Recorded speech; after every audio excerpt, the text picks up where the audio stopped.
Hello friends, zero junction में आपका स्वागत है। मैं बरखा शर्मा आपके सामने जो बीएनएस की सीरीज कर रही थी उसी को हम आगे बढ़ाएंगे। हमने इससे जस्ट पहले वाले लेक्चर में जो देखा था वो देखा था कि हमने चैप्टर 5 स्टार्ट किया है। चैप्टर 5 को जब हमने स्टार्ट किया है, जो कवर कर रहा है हमारा 63 से लेके 99 तक, उसको हमने इससे जस्ट पहले वाले लेक्चर में एक इंडेक्स का रूप दे दिया था। इंडेक्स का रूप देने का यही मतलब था कि ये चैप्टर बहुत बड़ा है, हमने इसको एक बार सेक्शंस को गो थ्रू कर लिया है। अब हम इसकी डिटेल्स देखेंगे। तो सबसे पहले हमारा सेक्शन आ रहा है 63। सेक्शन 63 हमको क्या बोल रहा है? बलात्संग के बारे में, यानी कि रेप के बारे में। ये हमें बता रहा है रेप के बारे में प्रोविजंस। पेन ले लेते हैं एक बार यहाँ से। ठीक है, तो जब हम आईपीसी को देखते हैं तो आईपीसी का सेक्शन आता है 375। 375 में हमें रेप को डिफाइन कर रखा है, और जबकि 376 और इसकी जो अदर वो हैं, क्या कहते हैं, अदर सेक्शंस हैं, वो हमको बताते हैं रेप के पनिशमेंट के बारे में। रेप पनिशमेंट के बारे में ये बात हो गई आईपीसी की। आईपीसी की बात हो गई। अब ये बात चल रही है हमारी बीएनएस की। तो बीएनएस का जो सेक्शन आता है 63, वो हमको बताता है रेप क्या होता है। तो रेप होता है कि यदि कोई मेल, यानी कि कोई जो मेल होता है, a man is said to commit rape if he, क्या करता है वो, कि पेनिट्रेट करता है। ठीक है, उसके बाद क्या करता है, पेनिट्रेट करता है वेजिना, माउथ, यूथट और एनस में करता है, अगर ऐसा कुछ करता है। ठीक है, तो इसका फर्स्ट पॉइंट तो ये बोल रहा है कि पेनिट्रेट करता है। सेकंड में वो करता है इंसर्ट करता है। इंसर्ट क्या करता है? पेनिस के अलावा कोई और चीज हो सकती है। ठीक है, फिर थर्ड करता है कि मल्टीपल थिंग्स कर सकता है। ठीक है, और फोर्थ बोल रहा है माउथ यूज कर रहा है। तो अगर इस तरीके की कोई हरकत की जाती है तो उसे रेप कहा जाएगा। और इस तरह की चीजों को करना रेप कहा जाएगा अगर क्या होता है, ये जो 7 कंडीशंस अगर जो नीचे दी रखी है उसके अकॉर्डिंग यदि करता है तो वो रेप कहा जाएगा। इसका मतलब हो गया, अभी जो हमने 4 सिचुएशंस देखी कि भी पेनिट्रेट करता है या इंसर्ट करता है या मैनिपुलेट्स करता है या फिर माउथ यूज करता है, तो फिर क्या होगा? अगर वो रेप जब होगा जब ये 7 परिस्थितियां यानी 7 कंडीशंस होंगी, तब वो रेप कमिट हुआ हुआ माना जाएगा। कैसे होगा? कि उस महिला की इच्छा के विरुद्ध, कोई महिला है उसकी इच्छा के विरुद्ध अगर किया गया है, उस स्त्री की सम्मति के बिना किया गया है, या उसको मृत्यु या उपहति के भय में डालकर सम्मति ली गई है। सम्मति कैसी कैसी है? इच्छा के विरुद्ध हो। ठीक है, सम्मति उससे ली नहीं गई है। और सम्मति कब ली गई है? जबकि किसी मृत्यु या उपहति के भय में डालकर की गई है, यानी कि उसको कोई क्षति कारित करने के आधार पर की गई है। या फिर महिला विश्वास करती है कि वह उसका पति है, तभी उसने सम्मति दी है। ऐसे अभी हमने देखा था ना, प्रवंचनापूर्ण कार्य करके उसको ऐसे विश्वास दिलाया गया कि वह उसका पति है। तो महिला ऐसा विश्वास करती है कि वह व्यक्ति उसका पति है और उसने उस कार्य के लिए उसको सहमति दे दी है। ठीक है, कौन से कार्य के लिए? जो अभी हमने 4 काम पिछले अभी थोड़ी सी देर पहले हमने बताए हैं, उन कामों के लिए उसने सहमति दे दी है। सहमति कैसे दी है? चित्र विकृतता, चित्र नहीं है, ये होगा चित्त विकृतता, यानी अनसाउंडमेंट या फिर टॉक्सिन होके अगर उसने सहमति दी गई है। ठीक है, या फिर वो जो महिला है वो 18 वर्ष से कम आयु की स्त्री है। ठीक है, अगर सहमति कैसे दी है? शब्दों के संकेतों के द्वारा, मौखिक रूप से, या फिर अमौखिक कोई संसूचना देके की गई है। तो उसके द्वारा क्या किया है कि उसने विनिर्दिष्ट लैंगिक कृत्य में भाग लेने की इच्छा जाहिर की है। ठीक है, फिर आता है 7 पॉइंट, जब वह महिला सम्मति संसूचित करने में असमर्थ है। अगर ये परिस्थितियां होते हुए इन 7 कंडीशंस के अंतर्गत वो जो हमने पीछे 4 काम देखे थे वो किए जाते हैं, तो वो बलात्संग कहलाता है। ठीक है, और इसके जो एक्सेप्शंस हैं वो क्या बता रहे हैं? एक्सेप्शन नंबर 1 क्या बोल रहा है कि किसी चिकित्सकीय प्रक्रिया या अंतः प्रवेशन से बलात्संग गठित नहीं होगा। यदि किसी मेडिकल काम के लिए इस तरीके का कोई भी मतलब चीज इंसर्ट वगैरह की गई है तो उसको रेप के अंतर्गत काउंट नहीं किया जाएगा। फिर सेकंड क्या बोल रहा है? अपवाद। सेकंड अपवाद क्या बोल रहा है कि किसी पुरुष का अपनी स्वयं की पत्नी के साथ जो इंटरकोर्स किया जाता है, तो वो यदि पत्नी 18 वर्ष से कम आयु की ना हो तो बलात्संग नहीं होगा। ठीक है, अगर पत्नी 18 वर्ष से ऊपर है तो बलात्संग नहीं होगा, और 18 वर्ष से कम की है तो वो बलात्संग की श्रेणी में आ सकता है। तो ये हमारी किससे रिलेटेड बात हुई? ये हमारे रेप से रिलेटेड प्रोविजंस के बारे में बात हुई। इस तरीके से हमने रेप का कॉन्सेप्ट देखा कि कब क्या होगा। वो जो 4 परिस्थितियां होगी, जो 4 सिचुएशन होगी, वो अगर 7 कंडीशंस के अंतर्गत की जाती है तो रेप कमिट हो जाएगा। इसके 2 एक्सेप्शंस दे रखे हैं कि कब रेप कमिट नहीं होगा। ठीक है। तो अब बता रहा है रेप के लिए दंड। रेप के लिए दंड जब हम आईपीसी को देखते हैं तो आता है 376 के अंतर्गत। सेक्शन 376 हमको बोलता है रेप से रिलेटेड प्रोविजन। ये एक जनरल पनिशमेंट की बात करता है। फिर इसमें आगे जैसे जैसे उसका एग्रीवेटेड रूप होता जाता है वैसे वैसे उसमें पनिशमेंट बढ़ता जाता है। लेकिन अभी हम बीएनएस की बात कर रहे हैं तो अभी यहाँ पे हम केवल बीएनएस के प्रोविजंस को देखेंगे। ठीक है। तो बीएनएस में जो बलात्संग के लिए दंड दे रखा है, रेप के लिए दंड दे रखा है, वो बता रहा है हमको सेक्शन 64 के अंतर्गत। सेक्शन 64 क्या बोल रहा है? जो कोई उपधारा 2 में मामलों के सिवाय बलात्संग करेगा। अब धारा 2 क्या हो गई? ये रही उपधारा 2। 64 की जो उपधारा 2 है उसके अधीन अगर कोई बलात्संग करेगा तो वे दोनों में से किसी भांति के कारावास, दोनों में से किसी भांति के कारावास से तात्पर्य है साधारण या कठोर कारावास, जिसकी अवधि क्या होगी? कम से कम वो व्यक्ति 10 वर्ष तक से दंडित किया जाएगा और ज्यादा से ज्यादा वो एलआई के लिए दंडित किया जाएगा, आजीवन कारावास के लिए दंडित किया जाएगा, प्लस उसको जुर्माने से भी दंडित किया जाएगा। अब उपधारा 2 क्या बोल रही है जो हमने यहाँ पे पढ़ी कि उपधारा 2 में उन व्यक्तियों को शामिल किया गया है जो है सबसे पहले पुलिस अधिकारी। अगर कोई पुलिस अधिकारी है वो किसी पुलिस थाने की जिसमें ऐसा पुलिस अधिकारी नियुक्त है सीमाओं के भीतर बलात्संग करेगा। यानी कि ये एक पुलिस अधिकारी है, ये इस थाने की सीमाओं के अंदर नियुक्त है, तो अगर इस थाने की सीमाओं के अंदर ये बलात्संग करेगा तो ये यहाँ पे दंडित होगा। किसी भी थाने के परिसर में बलात्संग करेगा, ये एक थाना है, इसके परिसर में कोई भी व्यक्ति बलात्संग करेगा, पुलिस अधिकारी मतलब, या फिर पुलिस अधिकारी की अभिरक्षा में बलात्संग करेगा तो वो इसके अंतर्गत आएगा। ठीक है। और कोई लोक सेवक है, वो लोक सेवक की अभिरक्षा में अधीनस्थ अधिकारी के द्वारा बलात्संग किया जाता है, या कोई सुप्रीम कोर्ट या सेंट्रल गवर्नमेंट या स्टेट गवर्नमेंट द्वारा अभिनियोजित सशस्त्र बलों का कोई सदस्य है। सशस्त्र बलों का सदस्य, इसको आप दे दीजिए आर्मी कीवर्ड। ठीक है। या फिर जेल प्रतिप्रेक्षक गृह अभिरक्षा के अन्य स्थान महिलाओं या बालकों की संस्था के प्रबंध तंत्र या कर्मचारी बलात्संग करेगा। तो इसको आप क्या कीवर्ड दे सकते हैं? इसको दे सकते हैं महिलाओं या बालकों की संस्था के अंतर्गत कोई व्यक्ति बलात्संग करेगा तो वो भी इसमें शामिल आ जाएगा। या फिर अस्पताल, इसको आप हॉस्पिटल कीवर्ड दे दीजिए कि हॉस्पिटल के प्रबंध तंत्र कर्मचारी बंद अस्पताल में कोई बलात्संग करेगा तो वो इसमें शामिल होगा। या फिर महिला का कोई नातेदार, संरक्षक या अध्यापक या उसके प्रति व्यास प्राधिकार, मतलब उसके ऊपर कोई प्राधिकार रखता है, मतलब ऐसा कोई व्यक्ति होता है, जैसे मान लो कोई नाबालिग व्यक्ति है, नाबालिग व्यक्ति है, उसका कोई विधिक संरक्षक नियुक्त किया गया है, तो उसके द्वारा अगर कोई बलात्संग करेगा या फिर किसी सांप्रदायिक पंथीय हिंसा के दौरान, सांप्रदायिक या पंथीय हिंसा के दौरान बलात्संग किया जाएगा तो वो भी यहाँ पे आ जाएगा। एक सेकेंड रुकिएगा आप। जब गर्भवती स्त्री या सहमति देने में असमर्थ महिला से बलात्संग करेगा, ठीक है, या फिर किसी महिला पर नियंत्रण या प्रभाव रखने की स्थिति में होते हुए बलात्संग करेगा, या कोई ऐसी महिला है जो मानसिक या शारीरिक रूप से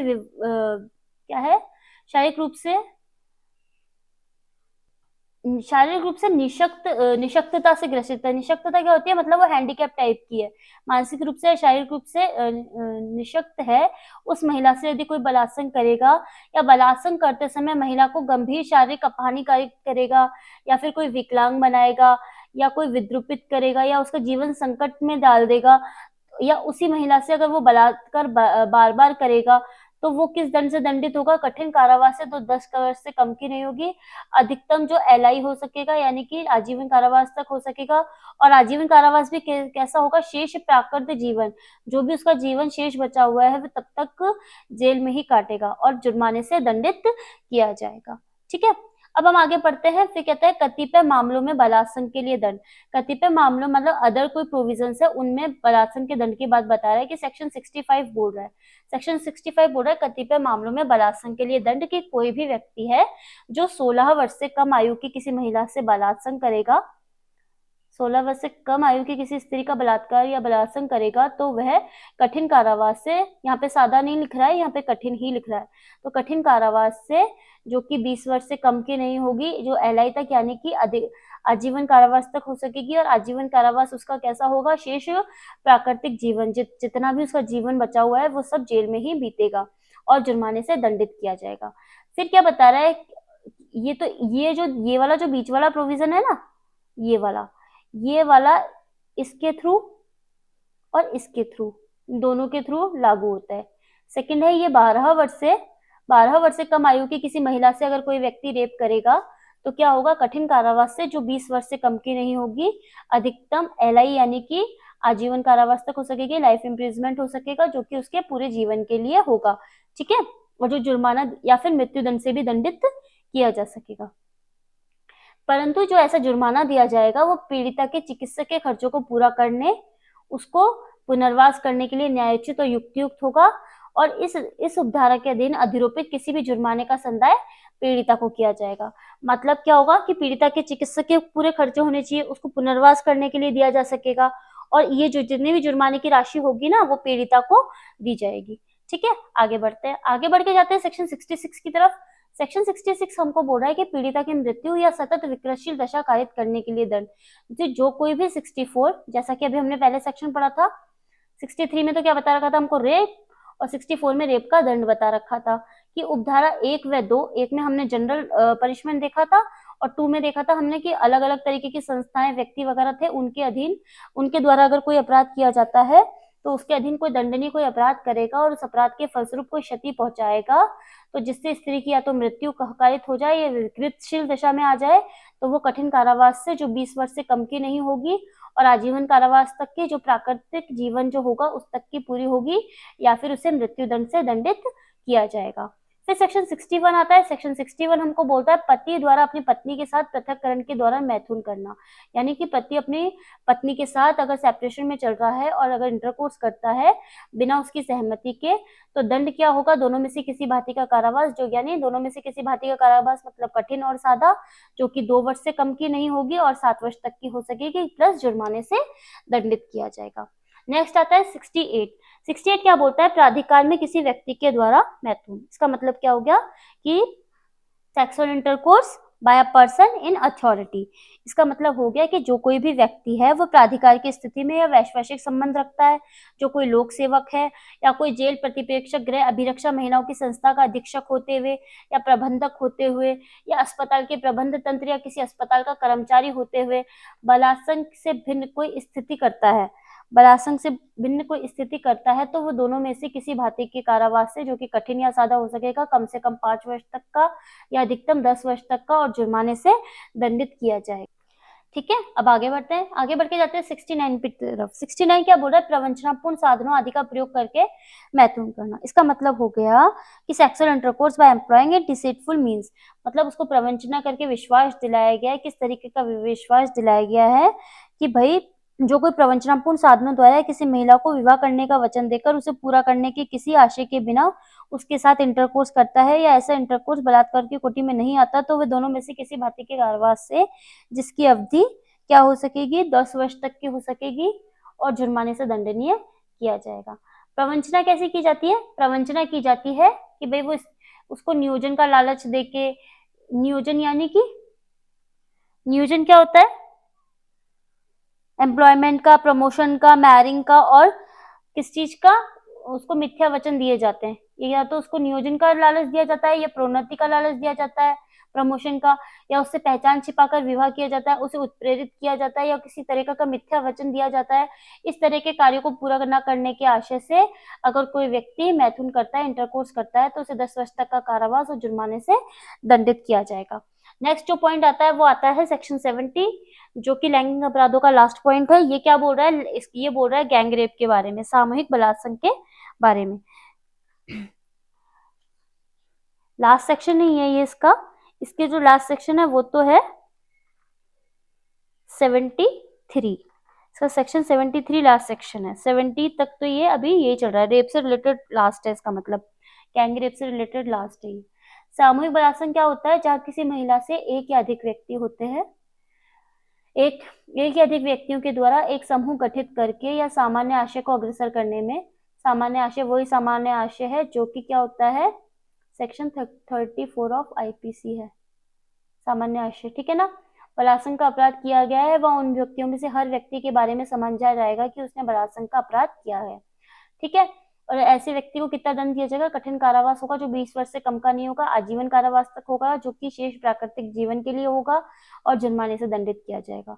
और सामूहिक बलात्संग यदि यानी कि गैंग रेप जो होता है, अगर 18 वर्ष से कम आयु की किसी स्त्री के साथ किया जाता है, महिला के साथ किया जाता है, तो जो दंड होगा वो क्या होगा, 20 वर्ष से कम वगैरह का कुछ नहीं होगा, सीधे होगा आजीवन कारावास का या मृत्यु दंड का और जुर्माने का। और ऐसा जुर्माना जो दिया जाएगा वो पीड़िता के चिकित्सकीय खर्चों को पूरा करने के लिए न्यायोचित होगा। और इस उपधारा के अधीन आरोपित जुर्माने का संदाय किसको दिया जाएगा? पीड़िता को, यानी कि विक्टिम को किया जाएगा। नेक्स्ट बढ़ते हैं सेक्शन 72। 71 क्या बोलता है? 71 बोलता है पुनरावृत्ति करता अपराधियों के लिए दंड। तो क्या होगा? Section intercourse by employing deceitful means नहीं होगा यहाँ पे, ये तो हमने देखा था 69 में। अब जो बता रहा है ये बोल रहा है पनिशमेंट फॉर रिपीट ऑफेंडर्स। जो रिपीट ऑफेंडर्स है, जो कोई भी धारा 66, 64, 65 और 70 के अंदर किसी अपराध के लिए जो पूर्व में दंडित किया गया है और दोबारा उस अपराध के लिए दोषी ठहराया जाता है, तो उसे एलआई यानी कि लाइफ इम्प्रिजमेंट या फिर मृत्युदंड से दंडित किया जाएगा। इसका मतलब ये हुआ कि जो कोई भी रेप से रिलेटेड जो पनिशमेंट उसको मिल गया है एक बार और उसी तरीके का वो अपराध दोबारा करता है, तो उससे फिर आजीवन कारावास से या फिर मृत्युदंड से दंडित किया जाएगा, डेथ पनिशमेंट से दंडित किया जाएगा। फिर आता है सेक्शन 72। 72 बोलता है कतिपय अपराधों आदि से पीड़ित व्यक्ति की पहचान का प्रकटीकरण।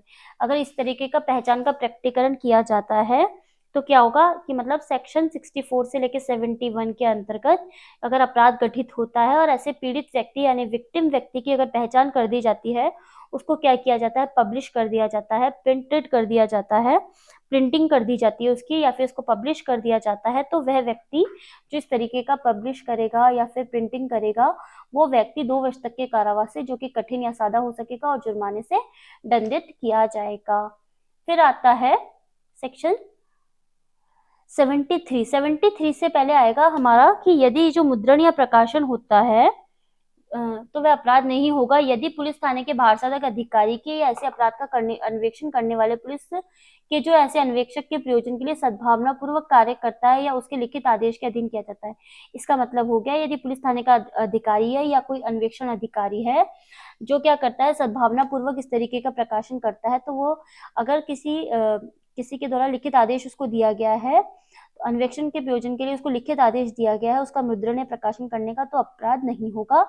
और पीड़ित व्यक्ति द्वारा या उसके लिखित प्राधिकार से ऐसा किया जाता है, या पीड़ित व्यक्ति की मृत्यु होने, बालक होने, विकृचित होने पर पीड़ित व्यक्ति के निकट संबंधी द्वारा उसके लिखित प्राधिकार से, यानी कोई भी व्यक्ति है, बच्चा है जो या तो बालक है या कोई ऐसा व्यक्ति है जो अनसाउंड माइंड है या ऐसे पीड़ित व्यक्ति की मृत्यु हो गई है, तो उसका कोई निकट संबंधी होगा, वह इस तरीके का लिखित प्राधिकार देगा, तो क्या किया जा सकेगा? उसका मुद्रण या प्रकाशन यानी कि प्रिंटिंग और पब्लिकेशन किया जा सकेगा। निकट संबंधी कौन हो सकते हैं? मान्यता प्राप्त कल्याण संस्था या संगठन का अध्यक्ष या सचिव भी हो सकता है, जो क्या होता है सेंट्रल गवर्नमेंट या स्टेट गवर्नमेंट के द्वारा मान्यता प्राप्त रखता हो। ठीक है। सेक्शन 73 क्या बोलता है? सेक्शन 73 हमको बोलता है कि अनुज्ञा के बिना न्यायालय की कार्यवाही से संबंधित किसी मामले का मुद्रण या प्रकाशन करना। इसका मतलब हो गया अन्य न्यायालय उच्चतम न्यायालय के निर्णय का मुद्रण या प्रकाशन कर सकते हैं, परंतु अगर न्यायालय की कार्यवाही से संबंधित किसी न्यायालय के निर्णय का मुद्रण या प्रकाशन किया जाता है न्यायालय की सहमति के बिना, तो उसे 2 वर्ष तक का कारावास और जुर्माने से दंडित किया जा सकेगा। ठीक है।